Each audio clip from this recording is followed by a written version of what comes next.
Hi friends. I saw something about this recent clash with Nancy Pelosi and the four representatives of Congress, AOC, that's Alexandria Ocasio-Cortez, Ayanna Pressley, Rashida Tlaib, and Ilhan Omar.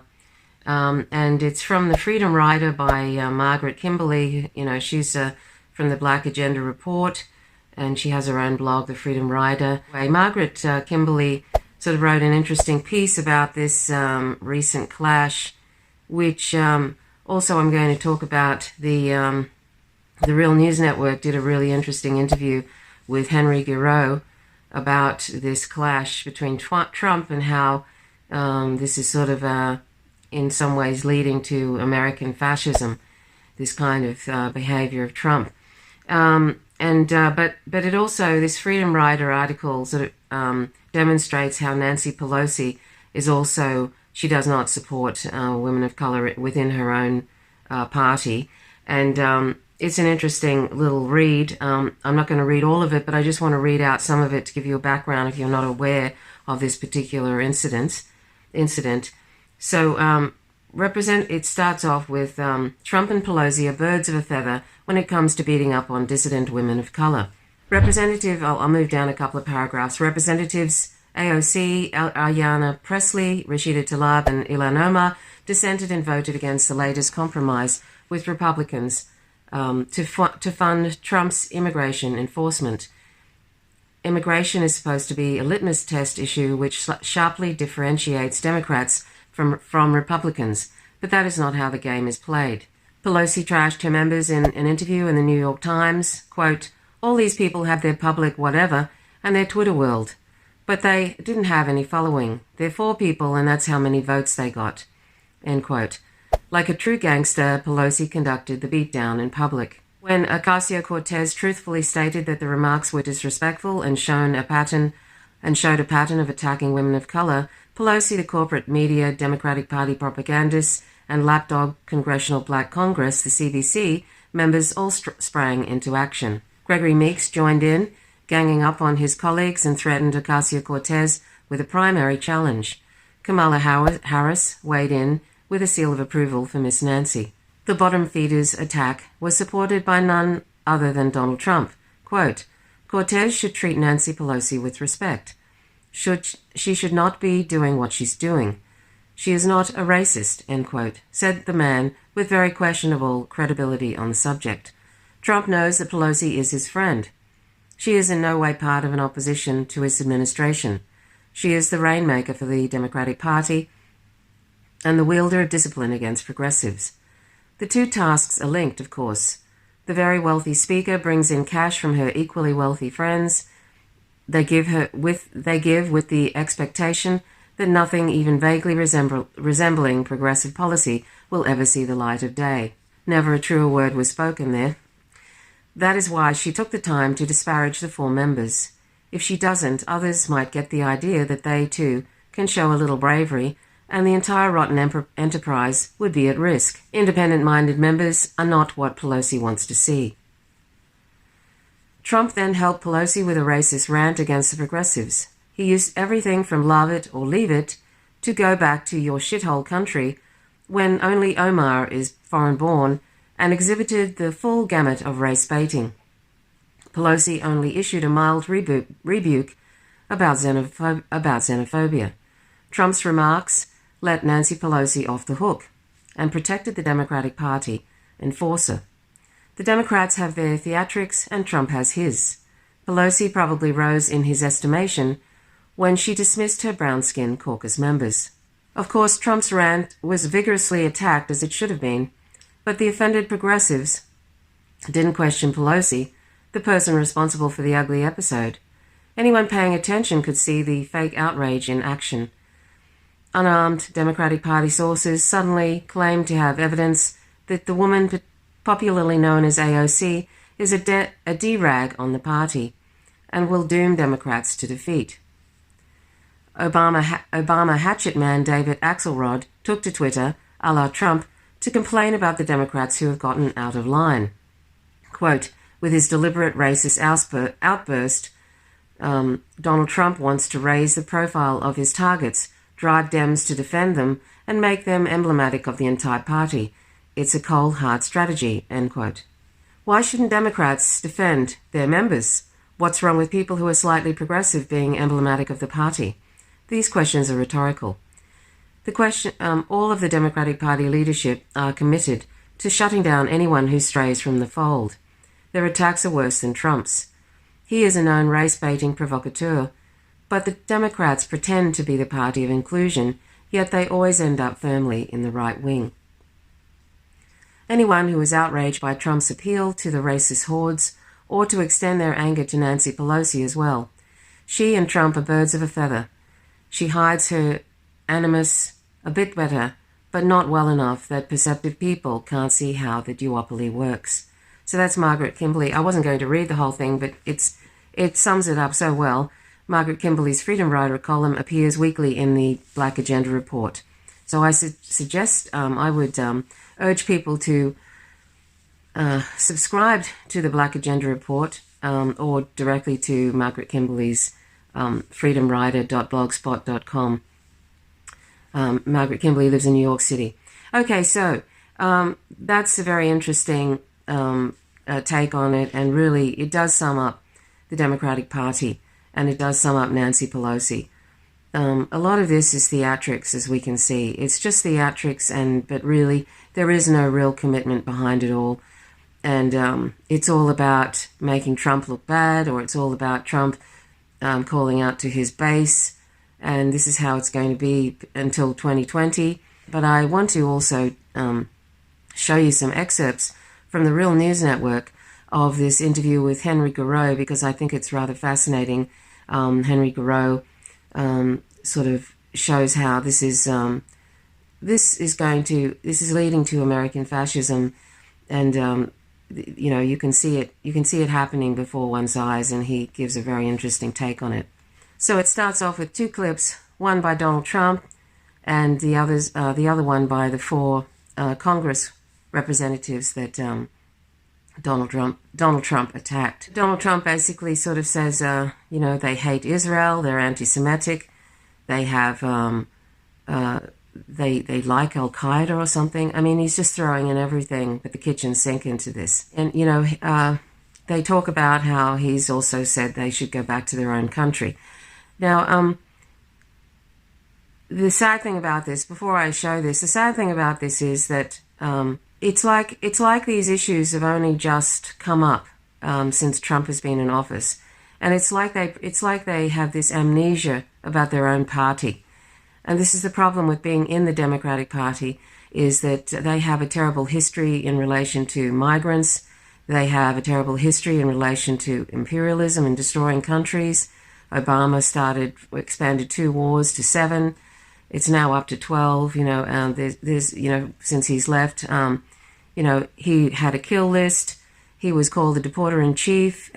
He deported 2 million plus immigrants. They had cages too, like the children in cages. It wasn't anywhere as bad as what's happening now with Donald Trump, but it was bad, and there was a lot of families destroyed, a lot of lives destroyed. There's these two parties. They are a duopoly. One pretends to be the party of diversity. They exploit identity politics to be able to deceive people into voting for them. A lot of black people vote for the Democratic Party. Sadly, even though the Democratic Party really don't care about black people, they're quite happy with the private prison system that is really just legal slave labor, and also is feeding lots and lots of money into the private prison system. The immigration courts, the migrant courts they have down near the border, lots of private prisons get hundreds of dollars every day from having these migrants put in these detention centers, and into the prisons. It's just really lining the pockets of private prisons and the private prison system. So it's basically, destroying these people's lives and lining the pockets of the private prison system. So it saddens me when I see these 4 women of color just basically really not feeling really not wanting to criticize their own party and their party's past. That's verboten. You cannot do that, even though that party is as problematic it's not as crass as the GOP, but it is as problematic. It's as a corporate-loving, corporate-serving, warmongering party as the GOP. And so that's the sort of the hypocrisy of it all. And, and unfortunately, it's hypocritical to pretend that even though Donald Trump is overtly racist and he's doing a lot of really outrageous things, Obama may not have been overtly racist, but he was doing a lot of racist things, and he was supporting white supremacy even. That's what he was doing. White supremacy and colonization, the whole thing. So, it's sort of meaningless, when people get excited about, a black person being in office or a woman being in office or whatever, when their past is a predictor of their future, their past actions are a predictor of their future, and they're just carrying on the awful, ideals of the Democratic Party, of the GOP or whatever, of the national security state, of white supremacy, imperialism, and so forth. It doesn't matter if it's a woman or a black person or a gay person or whatever. It makes no difference. And when Donald Trump says in this clip, these two clips I'm going to show you, when he says they hate our country, they hate it, he's calling out to his base because, the white nationalists in his base, they always go on about, love it or leave it and all this kind of thing. Basically, you can't criticize your own country. If you criticize your own country, if you criticize your government, if you criticize the side of the government that you subscribe to, like in this case, the GOP, then you're a traitor, treasonous, you hate your country, and so forth, which in fact it's the opposite. If you're criticizing your country and criticizing your government because they're doing things that are wrong and corrupt and violent, etc., that is, if you can call it this, real patriotism. This is the black is white, up is down kind of thing. This is where we're at today. And this is what Donald Trump is going to use, this, they hate our country. He's going to use that as a coattail to ride on to victory in 2020, because he's going to keep tell his base and tell everybody that these people, the Democratic Party, they hate their country. They have people of color in there. They're getting more people of color in there who hate their country, who like Al-Qaeda, who are anti-Semitic, and they hate Israel. And he's going to just lump on a whole lot of stuff, lump on a whole lot of lies. And see, this is the theatrics of the whole thing. It's just theater. It's theater, and yet it does work. It works because, sadly, there are a lot of ignorant people who aren't able to, there's no education there. Education, real critical thinking has gone by the board, and it's just not in the United States. It's in my own country here in Australia. It's gone by the board, and it's really, really easy when people are quite ignorant and they're propagandized to the max degree, like they are in the United States and pretty much here in Australia, because the Fourth Estate is dead. It's owned by the Murdoch Press. In the United States, it's owned by 6 corporations, and they tell you what they want you to believe. And the CIA has said in 1981 that this is what the director of the CIA, William Casey, I think his name was, said in 1981, that he will know when they're successful, when when everything that the public believes is false. He actually said that. And of course, through the CIA has planted people in corporate media to help direct and help, keep everything on track with the talking points of the national security state and so forth. So anyway, this is something that Donald Trump is going to use, and this is what Henry Gros, I think, said during this Real News Network interview, as well as the host, that this will be used to carry on to 2020 and hopefully help him get across the line in 2020, which is really, really sad. If anybody was able to critically think about these two parties and look at what they're really doing, if they followed independent news, they would see that these parties are very much similar to each other. They're both warmongers. They don't care about the public. They're always making excuses. They pretend now, like the Democratic Party is pretending to be on board with what Bernie Sanders is on board with, Medicare for all and all of that. They're all sort of mimicking him because they know that's what they should be doing, but they have no intentions of doing that if they ever got in. And Kamala Harris is probably one of the best ones at mimicking Bernie Sanders in that regard, in wanting Medicare for all. If you watched her on Twitter the last year and a half, as I've been doing, you would think she was the biggest lefty around. Of course, she never ever has a problem with any imperialist wars. She's right on board with the anti-Russian propaganda. She's right on board with the anti-Chinese propaganda. She's right on board with, Putin is controlling everything. And it looks like when the 2020 comes around, it looks like they're all lining up to say that the Chinese government is interfering with the elections. You watch, if Donald Trump wins, the Democratic Party will either blame Russia or they'll blame China for interfering in the elections. Probably China. That's what it looks like it's lining up to be. But anyway, and one more thing that Trump will use to make people afraid, because fear is something that is almost like an art form now. Fear-mongering in the United States, people are told to fear aliens, to fear the end of the world, to fear one another, to fear any sort of group that is different, to fear, economic collapse. And of course, the economy is being managed so badly because it's intentional to make people poorer so that they will be desperate to take any job they can, even though it's a sovereign economy. And yes, we need to understand what a sovereign economy can do, and that's why it's very important to learn MMT. Look at the hashtag LearnMMT. Check out Dr. Stephanie Kelton, who was Bernie Sanders' economic advisor for 2016 and now 2020. She is a great proponent of MMT. It's not a theory. It's not something that needs to be implemented. It's simply a description of the operational reality of a sovereign economy. So it's very important that we understand what a sovereign economy can do, and it absolutely can afford free healthcare, free public education, and all of that. The only constraints are resources. And yes, inflation is covered in that. If you look into this, it talks about inflation and all of that. It's something that exists right now. It doesn't need to be implemented. So learn MMT. So anyway, but Donald Trump is going to scare up, this party, the Democratic Party, and these people of color.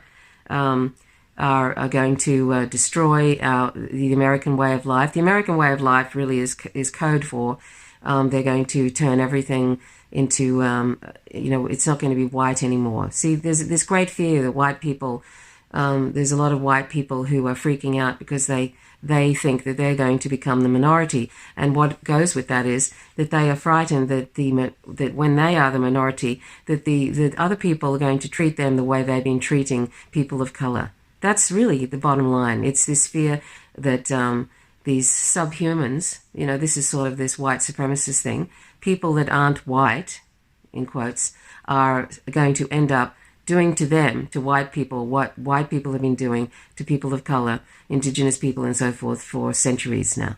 So, and this is something that Donald Trump is feeding into.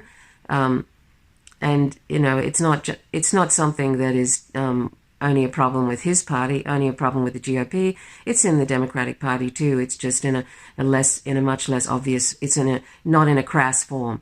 But anyway, Donald Trump's going to feed into that whole thing and make everybody freak out and think that they're going to lose control of the American way of life, which is really just the white person's domination. Interestingly, in this press conference, Donald Trump denies that his tweet was racist about, they can go back to where they came from. And he thinks, and he says, a lot of people agree with me, or everybody agrees with me, or something like this. I mean, the man just lies like a rug. He's pathological. He'll just say whatever at the time. He's like shifting sands. You don't know what he's going to say from one day to the next. That's why it's going to be such a weird thing to watch any debate between whoever this awful Democratic Party picks as their, they're not going to take somebody from the primary who's won the primary. They're going to, as they said in that court case, they have every right to pick whomever they want. And so if it's Kamala Harris or whoever it's going to be, it's probably not going to be Bernie Sanders. When the DNC picks whoever this Democratic nominee is going to be, they're going to have a hard time pinning Donald Trump down on anything. Not that they're not lying in their own way, pretending like they want Medicare for all and all this sort of thing. That's never going to happen. But I mean, Donald Trump just lies like a rug. He just lies all the time.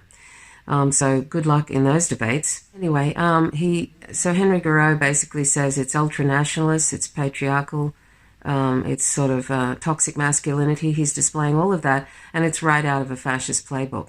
And yeah, I mean, we've seen this, haven't we, over the last couple of years in particular. Trump's rhetoric. This is the way he's going. This is how he has decided to define himself. And sometimes I think he is racist, but sometimes I think he just goes along with whatever is expedient at the time, depending on who he's speaking to. It's basically just going along. Donald Trump is just going along with whatever he thinks people will support him on. It has nothing to do with ethics or decency or anything like that. He's just going along with it. And, you can whip people up, particularly when when a lot of people feel disenfranchised, when a lot of people have the economy is not working for them. They can turn on, and it happened in Nazi Germany, where people turn on a certain group. They turn on minority groups. It's happened over and over and over again throughout history, and we're seeing it playing out right now. We're seeing it playing out right now in front of our eyes. This is what Trump is appealing to. And this is happening all over the world. The more people feel disenfranchised, the more they feel like the government doesn't care about them, or that, instead of turning on the government, the people in power, and because they're responsible for this oppression and neoliberalism and neoconservatism and all of that, instead of doing that, they turn on other people and that's what politicians tend to do, is try and drum up this divisiveness and get people to turn on one another, get them to turn on women, to turn on minority groups, to turn on Muslims, to turn on Jewish people. I mean, that's happening in other places now. Actual anti-Semitism, not the pretend anti-Semitism that the Blairites in the Labour Party in the UK, or the people in the politicians in the Tory Party who are desperately trying to smear Jeremy Corbyn when he criticizes the apartheid state of Israel, and they call him anti-Semitic, which is just nonsense. It's not that fake anti-Semitism. I'm talking about real anti-Semitism. So that's going to be happening more and more too. This is what happens, it's happened throughout history over and over again. And one more thing, fascism, like Sheldon Wallen and others have said, it's just not a thing of the past. It actually fashions itself depending on the country. And this is sort of, different countries have different forms of it. And this is sort of like, it's an American fascism. That's what's happening. There's one part in this which is Sean Hannity talking about and fear-mongering about if the Democratic Party wins, that suddenly everything's going to become socialist and everybody's going to lose their money and it's going to be an absolute disaster. It's going to be a disaster like Venezuela and all this kind of thing. Well, that's putting the Venezuela myth aside of that socialism is responsible for what's happened to Venezuela. That's a nonsense. But just putting that aside, I mean, these people are not socialists. The democratic socialists, which is still embracing capitalism, and it's not socialism at all, what any of these for people of color in Congress represent. And so, but this is being used now, this absolute distortion of socialism, what it really is, what it really means. It's not capitalism with a happy face. Socialism isn't capitalism with a happy face. But this is Sean Hannity's trying to do. And see, both of these major parties are frightened of social inequality. They're frightened of any of Medicare for all. They don't want their corporate overlords to be, not giving them any more lobbying money and so forth. They're serving their corporate overlords. They do not want Medicare for all. This is the Democratic Party or the GOP. And so they're on the same page. The Democratic Party with Nancy Pelosi and Donald Trump, they're all on the same page with not wanting any of the public to have Medicare for all or to have student debt elimination, the sort of things that Bernie Sanders is talking about. They don't want that at all. So they're all on the same page with this. And I imagine Nancy Pelosi would be very happy if the ground opened up and anybody who was talking about Medicare for all and all of that they just went into, and disappeared into the ground like Bernie Sanders or AOC or whatever in relation to domestic policy. So anyway, I'm just going to, basically I'll play, it's 20 minutes long, but I'll play you probably about 15 minutes, 10 to 15 minutes of the key parts of this presentation by the Real News Network interviewing Henry Garreau, because I think it's really, really, it's very, very poignant, and it's really, really encapsulates what's happening now. It's not just looking at the racist thing; it's looking at the white supremacist thing, which is being fed into, and the move to fascism. And I think it's really, really important for us all to sort of see beyond this whole this is racist and stuff. It's way worse than that.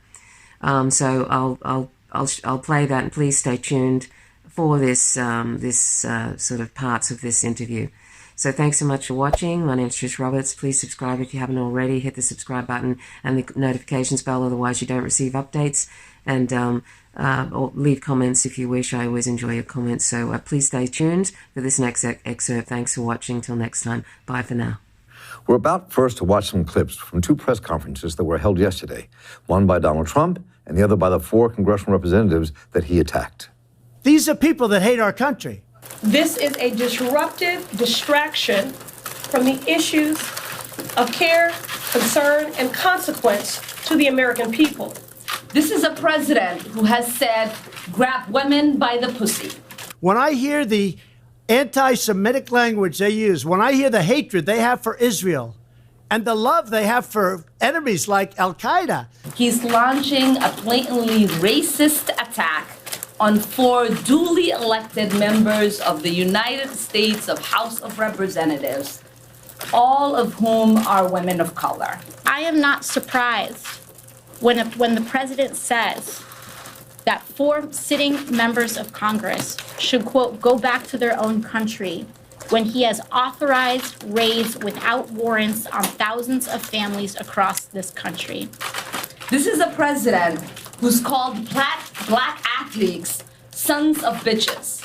We know this is who he is, and we know that he and his administration are constantly engaged in actions that harm residents and American people in our country. They hate our country. They hate it, I think, with a passion.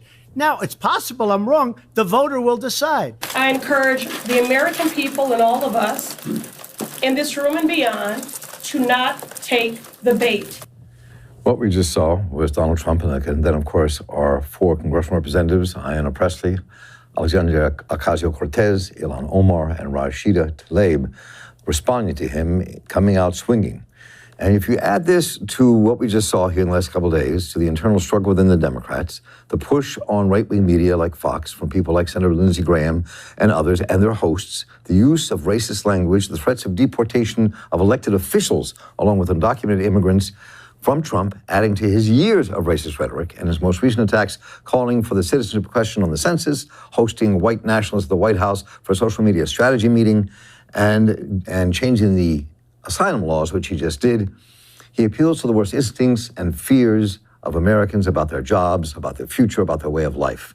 Some have posited that we are moving toward a version of 21st century fascism in our own country. Is that being alarmist? Too rhetorical? Is there a reality there? What does that mean?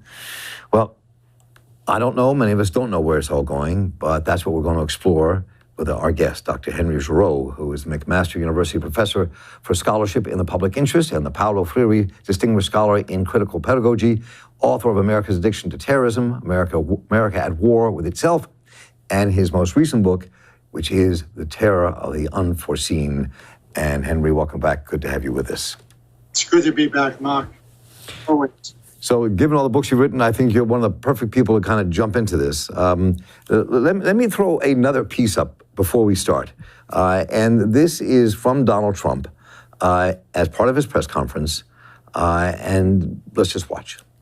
Does it concern you that many people saw that tweet as racist and that white nationalist groups are finding common cause with you on that point? It doesn't concern me because many people agree with me.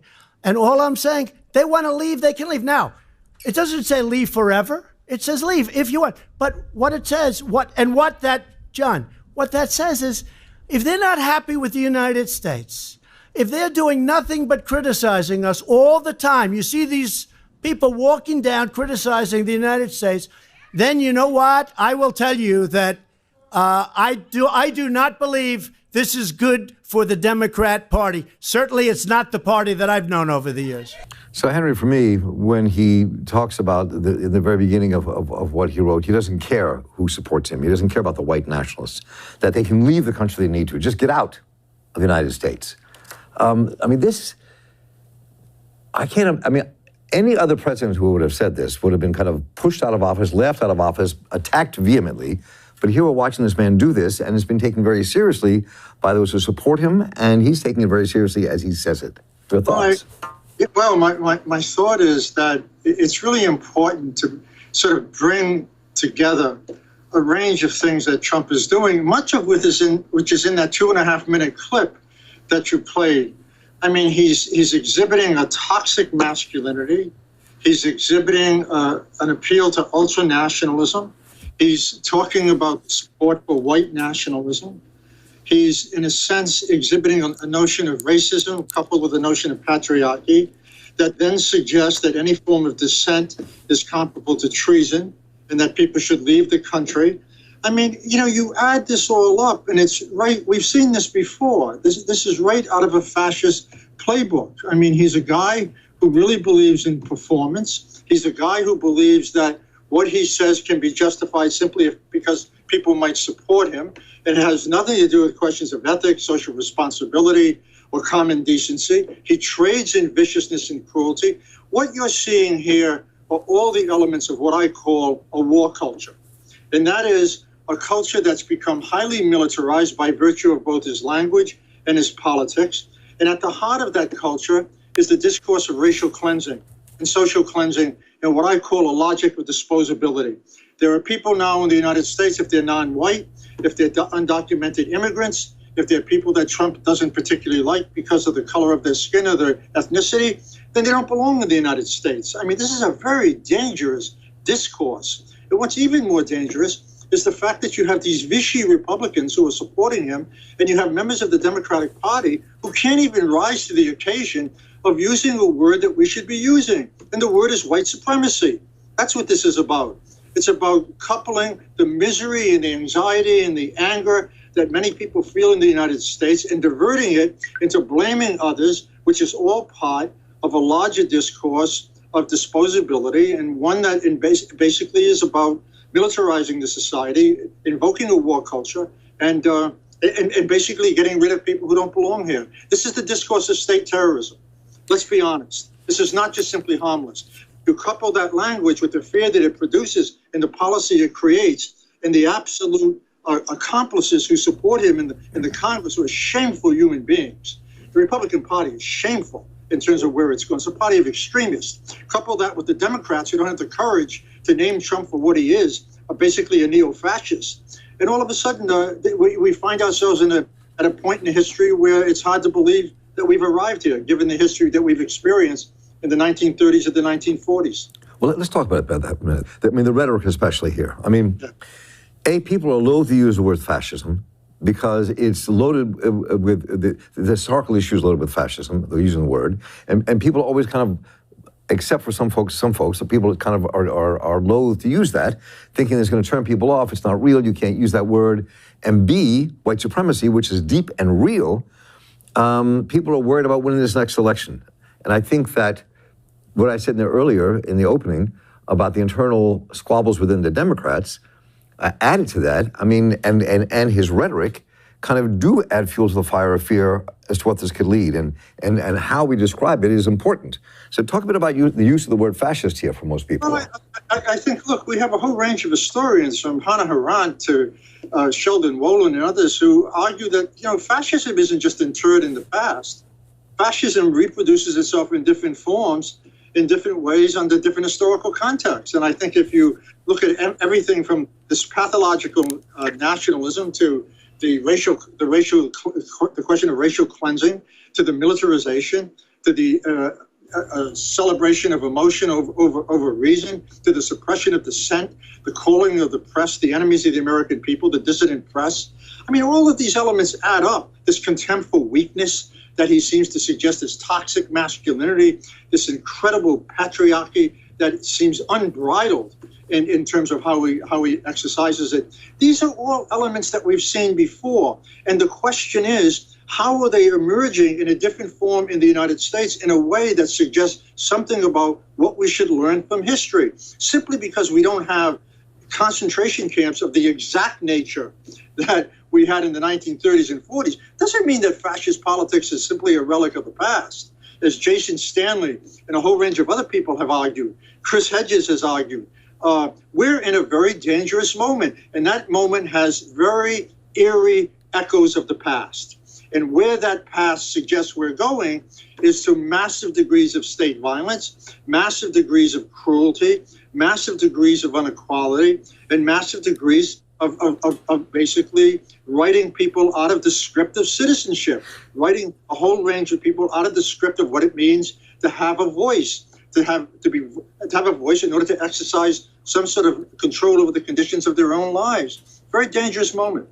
So I have no apologies whatsoever for using the word fascist politics. And I think that people who are afraid to do that become complicitous with the very politics they condemn. Because if you can't learn from history, then it seems to me that you end up in the dark. So let's explore that a bit more. There's a couple of pieces clips I want to play here, because I think they tie together and read you a quote from Alexandria Ocasio-Cortez that she made after she visited the camps, the detention centers where children are being held. This first one I want to play. I like to have queued up. There's two of them. One is coming from the Congresswoman Ilhan Omar and what she had to say about being accused of being with Al-Qaeda. And the second clip we're going to watch has to do with Trump's economic message. And to me, they're tied along with his third quote I'm going to read, and then we can dive into it. Let's watch these. This is a president who has said, grab women by the pussy. This is a president who's called black athletes sons of bitches. This is a president who has called black people who come from black and brown countries shitholes. And to distract from that, he's launching a blatantly racist attack on 4 duly elected members of the United States of House of Representatives, all of whom are women of color. This is the agenda of white nationalists. Whether it is happening in chat rooms or it's happening on national TV, and now it's reached the White House garden. This is his plan to pit us against one another. This is how he can continue to enrich his friends and distract us from the detrimental policies that his administration is pushing forward. If these people that I watch in those debates ever got their hands on the United States government, 401ks, the values of your company, everything else that we talk about we're so proud of, it's down the tubes. People will lose their money. They'll lose their wealth. You'll have a crash like you've never seen before. And I'm really good at this stuff. I know what I'm talking about. So let me add to this one thing, Henry, here. And this was a quote from Alexandria Ocasio-Cortez not long after she saw the detention centers. And this is a quote we picked out of Yahoo earlier today. And she said, "Are we headed to fascism? Yes? I don't think there's a question." Then she went on to say that after she toured these detention facilities, if you actually take the time to study and to look at the steps and to see how government transforms under authoritarian regimes and look at the political decisions and patterns of this president, the answer is yes. So you have these 4 women, who I love, as a slight digression, I'd love to see them debate Trump in person. They would destroy him. But I mean, as bright and powerful as these women are. But the question is, though, so add these things together. When you have this rhetoric about the economy, the rhetoric about what's happening to our country and how it's changing and make America great again, and people now raising the issue of fascism, this portends a huge political struggle ahead of us. So I'm curious how you link these things together that I just played and quoted. Yeah, I mean, look, in my new book, The Terror of the Unforeseen, I talk about something called neoliberal fascism. And what I argue is that the casino capitalism has created such massive degrees of inequality, such huge suffering, the deindustrialization of the heartland. 40% of all Americans have to struggle from week to week just to simply make basic needs meet, 40%. And yet you hear Trump talking to the corporate elite saying, hey, look, I have to do all the things that I'm doing, even though they're sexist, they're racist, give huge tax breaks to the rich, because you're going to make money. And if you don't vote for me, then basically the economy is going to collapse. Well, yeah, it's going to maybe hurt the rich, but certainly not going to hurt the poor, not going to hurt the middle class. Couple that, it seems to me, with his constant discourse of fear, the fear of the suppression of dissent, coupled with the discourse about hate. That's a toxic mixture. I mean, at one level, he is the apostle of neoliberalism. He's not a populist. He's a guy who loves the rich. He says he loves the rich. He brags about being rich, and he's corrupt. At another level, he's a guy who knows how to stage theater. And as a matter of fact, I mean, as in the Third Reich, theater was a central element of fascism. And it seems to me that what he does, he's about pageantry in political theater. He attacks women. He attacks women of color. He calls black people who really can't think. They're unintelligent. It goes on and on. We know this script. But I think the real issue here is you have to connect the dots. If we begin to isolate these issues and if we don't look at the larger narrative that is emerging and how it resembles the playbook of something we've seen in the past, then we're going to miss the importance of the, how might I say it, the danger and the abyss and the threat to American democracy that we now face. This is not a struggle between, it seems to me, those who are against racism and those who are not. This is a struggle over democracy, those who are for it and those who are not. This is a struggle over whether or not we want to allow a fascist politics to emerge in this country, in which we have a guy who hangs around with dictators and thinks they're wonderful, while at the same time attacking four women of color because they're trying to make the world a better place, because they're dealing with questions of social injustice and social equality and trying to make, in a sense, trying to talk about the real ideals of democracy. It doesn't take much to figure this out. What is shameful is that the press often downplays this stuff. They can't even use the language white supremacy. They can't even use the language of racism. They'll say, well, other people have suggested this may be racist. This is awful. I mean, you have a media now completely controlled by the financial elite, except for programs like this and the alternative media. And it seems to me that it represents a very dangerous moment in what it means to have a public too uninformed to be able to actually be attentive to what it means to be a citizen who really needs to be engaged and to be critical and to be able to fight for the democracy that they have. And I think that you hit a number of really important points here, and I think that the racism itself in this country could divide us to a point where this could actually win. Absolutely. Because white supremacy is very real and it's very deep. We're about to watch a short piece from Sean Hannity, and this is his vehicle. This is his way he gets to tens of millions of people at one time. And that's what I think people have to figure out how to go against. So we'll come back and do a very quick analysis, and then we have to go. But let's look at this. The so-called squad of far-left freshman congresswomen are now using identity politics, even against members of their own party. The end goal is to fundamentally reshape America, move the economy away from capitalism and free market opportunity and a society that pays off risk and reward towards socialism, where the government controls all the means of production. As we speak, the base of the Democratic Party is so powerful that every 2020 hopeful has adopted their fringe socialist policies. And if they don't adopt it completely, they're trashed by many of the four. And by the way, everything is guaranteed. Universal basic income, a job, higher education, retirement, you name it, they'll provide it. The list goes on. And with each crazy new policy, these candidates are just digging a deeper and deeper hole for the general election in 2020. So you can see from this and from the rhetoric over the last 3 or 4 days that have happened in this country, from the president and Graham and others, you can see what their line's going to be in this election and what they're going to push to rally their troops to win. In an attempt to win, let me say. I mean, there are a couple of things that you have to say here, right? One, we have to take seriously the fact that education is central to politics, that the great educational apparatus is now no longer in the schools or the universities. They're basically in the digital media, in the mainstream media, and of course the ultra far right wing media. But I think the real issue here is that this is a war for the corporate elite against any kind of social provision or any kind of welfare state that would make the country a better place for 90% of the people. I mean, listen to that rhetoric and then pit it against the obvious. 400 families in the United States control as much wealth as half the population. 3 men. in the United States control as much wealth as half the population in the United States. You're talking about massive levels of inequality. This is not a free market.